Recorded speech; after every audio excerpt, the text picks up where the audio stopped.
കൊടുക്ക് പ്രീതി. ദിവ്യമോള് ക്ലാസ്സിൽ എല്ലാ വിഷയത്തിനും ഫസ്റ്റാ. ആണോ?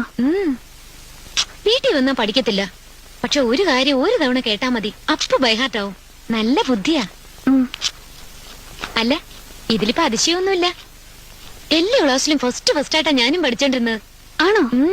എനിക്ക് പഠിക്കാൻ ഭയങ്കര മടിയായിരുന്നു. അച്ഛന്റെ തല്ല് ചില്ലറയൊന്നും അല്ല കിട്ടിയിട്ടുള്ളത്.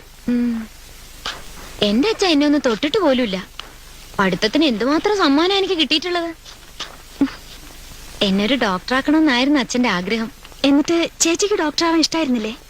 അതുകൊണ്ടല്ല, അങ്ങനെ ഇരിക്കുമ്പോഴാ അമ്മയ്ക്ക് അസുഖം വന്ന് കിടപ്പിലായത്. എന്നിട്ട് ഏതൊരു പഠിച്ചു? അത് അമ്മയ്ക്ക് അസുഖം വന്നപ്പോഴേ മനസ്സാകെ വിഷമിച്ചില്ലേ, അതുകൊണ്ടാ SSLC തോറ്റുപോയത്. എന്നിട്ട് തേങ്ങ ഇത്രയും മതി കേട്ടോ.